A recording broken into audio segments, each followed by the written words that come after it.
Hello, virtual warriors. Hello. Welcome to the video. I'm Saru in my small, fluffy form. How are you today? Doing good? So in my last few videos, I talked about hard secret bosses. Those that you have to go out your way to find. From both Kingdom Hearts and games in general. Kingdom Hearts a lot. But what about the bosses that block the main story? The obstacles you have to overcome? Well, I'm Saru, I'm small, and here we go with the top 8 main story bosses. Before we go, please note this is my own opinion, so don't get mad please at my picks. All the content you see belongs to respective creators, and if you have a moment, please subscribe. It helps me out and the channel. Number 8. Senator Armstrong from Metal Gear Rising: Revengeance. Metal Gear Rising was quite an unusual game really at the time, going from a slow stealth action game to a full-on hack-slash-combat game with some rocking music. Developed by Platinum Games, it had a cult following. In fact, many streamers have lately been replaying the thing. Senator Armstrong being a walking meme, weirdly. Oh well. Senator Armstrong is the last boss, and though a politician, is no slouch in battle. It comes in 3 phases. The first 2 you're supposed to kind of lose. You have to fight back, but hold on. But the last phase? Oh boy. Utilizing the nanomachines in his body, he charges after you, with devastating tackles, blows, projectiles, and even sends power through the ground like fissures. The player's challenged with all the skills they picked up along the way, such as comboing, parrying, dodging, and precise katana slicing. If they fail to defend him, or, just mess up in general, well, this guy used to be an American football player, so he knows how to kick. And he could have even been a wrestler too with the amount of stunts he pulls off. Number 7. DEMYX from Kingdom Hearts 2. Well, Kingdom Hearts has come around again, it seems. So I was thinking of Roxas at first from the final mix, but if you know how to block him and abuse the spell Reflect, he is not hard. DEMYX is a little different though. As Commander of Water, and armed with a sitar of all things, he starts to fight with these water musical note clones that you have to slay in a time limit or you lose automatically. As for why, I have no idea. And then you fight him. Now DEMYX fights in a sort of unique way in how he both fights and defends himself at the same time, using walls of water to pressure the player. It's hard to see the gaps in his attacks or really block him. I mean, I've been attacked by water here. And he can easily break out the combos, pressure you with walls in front of him and behind you. He's just all around quite tricky. And he can even summon clones down the fight. He doesn't get any harder per se. Just keep healing, destroy his clones when he summons them, and try not to get doused into oblivion. Number 6. DHOULMAGIS from DragonQuest VIII: Journey of the Cursed King. DragonQuest VIII is a fun time, with still solid writing and story to this day. Has a nice difficulty curve too that's rather smooth. The game makes sure that you train adequately, shop for the best gear, and apply strategy. But let's just say this mid-game boss really tests if you've played this game properly and learned its tricks. DHOULMAGIS, an evil jester who chased through half the game literally, starts to fight with 2 additional clones of him, and with moves that test your resource management. DHOULMAGIS, or his clones, all have a chance to double attack, first in the game, can hit multiple targets and hit individuals pretty hard. The only saving grace is sometimes he uses weak healing moves on himself, or laughs to save a turn. Deal with his clones first. Once slain, he is not that hard, until you defeat him, and he transforms.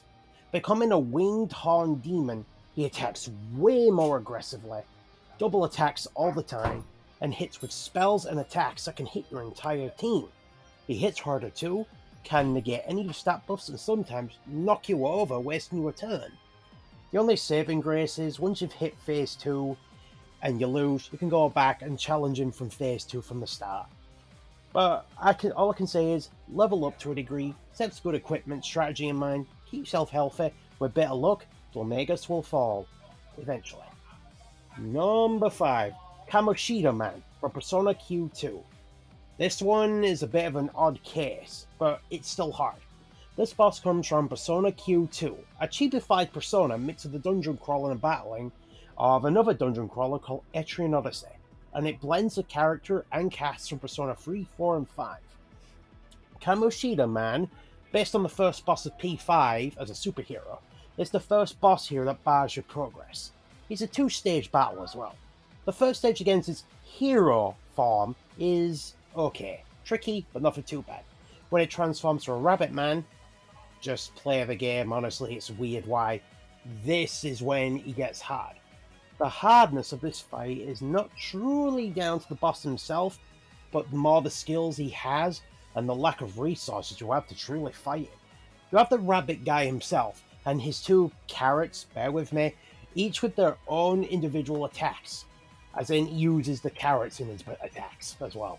The big guy strikes and debuffs you. One of his carrots can hit you stupid hard, even one-shotting your characters, and the other deals splash damage. In the fact when he hits one, characters on either side take damage too. Unless you've really grinded or used these free DLC items as crutches, you do not have the resources to deal with the high damage or the multiple hits it can deal. Once you mash a carrot, he's manageable, but yeah. Minus the final boss, this one can really stop you going forward. Number 4, EMERAUDE from Tales of Graces and F. Now this boss for me is rage incarnate for what it expects you to do. Tales of Graces F is arguably the hardest game of the Tales of series in terms of its gameplay, demanding rapid reflexes and skill in battle. Now all bosses are hard, quick, since the game is very quick and the enemies are very able to easily slay your team and can hit hard, but this bint has one very annoying trait, a damaging barrier. Throughout her fight, she employs a sort of barrier that damages and stuns your character. The barrier does fall if you hit her, but as soon as you stop the combo or give her breathing room, it comes right back. This forces your characters to hit long range, allowing close combat fires to get in. And this is tedious and hard, so she can attack you back, cast spells, and chip you down, forcing you to learn a new fighting style. Tales of Graces trains you, the player, to move quick, hit hard, move away, block, and go back. But thanks to this barrier, it's more of a battle of attrition. I just hated this fight for what it forced me to do. She is beatable, but expect the fight to drag unless you really expose her little gaps. Number 3, THUNDERBLIGHT GANON from Legend of Zelda Breath of the Wild. Now, to this day, despite its age, Breath of the Wild was and still is an amazing game. You're able to play with the physics of the world, explore at your leisure, eat good meals, and battle away monsters to your heart's content. Now, with some exceptions, Breath of the Wild is quite a chill game. You can fight, but the game doesn't really encourage you to utilize the mechanics of battling, except for Lionel's. But this guy, holy moly. THUNDERBLIGHT GANON is the boss of the Desert Divine Beast, and he will kick your butt. THUNDERBLIGHT is very nimble and attacks with great speed. You have to time your dodges to deal damage, and yeah, that's it.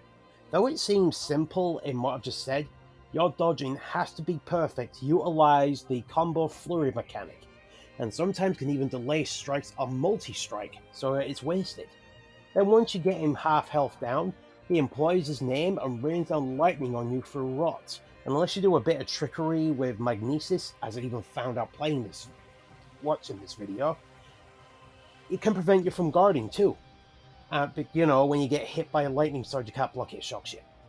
And he's so high because up to this point, and again Lionel's, the enemies in this game are pretty easy to deal with, and combat isn't so intense.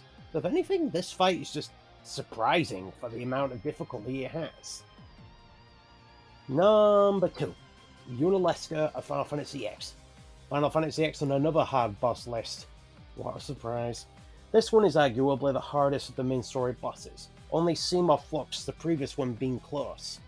But this lady fights similar, but much worse. YUNALESCA is a 3-stage boss fight, one of the few with multiple phases actually. You have to defeat all 3 in one run. At first she's not too bad, but a royal pain. YUNALESCA counters and mimics any action you do. If you attack her, she inflicts blindness on your character. If you cast magic on her, she silences them. If you put up a barrier, she puts the same on herself. If you put up any special actions, she puts them to sleep, and she can regularly absorb and take your health. And then after that, when you knock her down, she goes to phase 2. And it really starts being fun, utilizing the zombie status condition.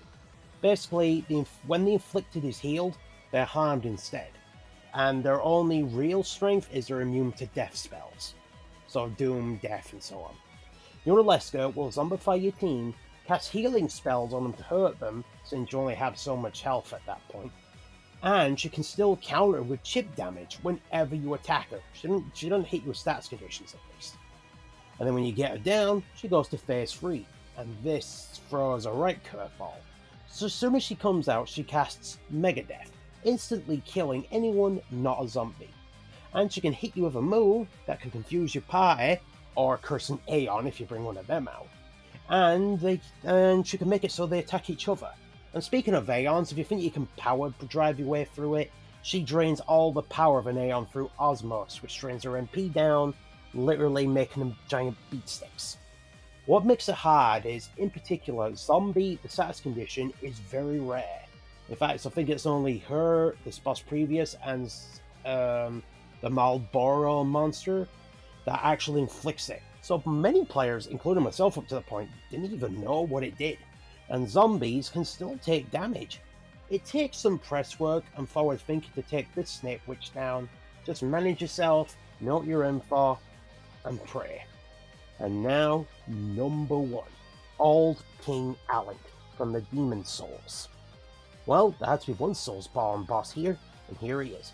Now, I've played the Souls games, Bloodborne included, except Dark Souls 2, and this guy is the one wall I remember the most. Old King ALANT is one son of a bitch for the challenge he gives you. With wisps like angel wings, old ALANT really pressures the player to adapt, dodge, guard, and attack. ALANT can cast a strong area of effect, attack from long range with like wisp arcs, break your guard, attack quickly or slowly, and has no set pattern. There are openings, but he counters pretty quick. ALANT is enjoyable before he's quite fair actually, in that you have to read the openings, deal damage, back away, parry what you can, but his true niggling fawns come in 2 flavors. The first is the journey to get to him. The path to him is one way with no shortcuts, blocked by sturdy monsters and giant fire-breathing dragons that can make short work of your fire. The second is his soul drain. If he grabs you, he will actually drain your level by a couple notches and add it to his own, and he keeps it. Meaning the more you fight him, the more that your character could theoretically be, and the stronger he could be. There's not really a strategy I can give you except dodge his soul drain. So at least if you die by anything else, you ain't gonna have an even harder time fighting him. It's kind of sad that the boss after him's kind of pathetic in comparison, but, you know, what can you do? And there we go. Did you enjoy the video? Do you agree or disagree with any of these characters? Am I right or just mad? Are there any main story bosses at World U? Tell me in the comments below. Otherwise, that's it from me. If you enjoyed what you saw, please leave a like and subscribe so you don't miss a video from me. And maybe check out my Twitter and Twitch page too, which is in the links below. Till next time, see you later, Virtual Warriors. Be safe. See you soon.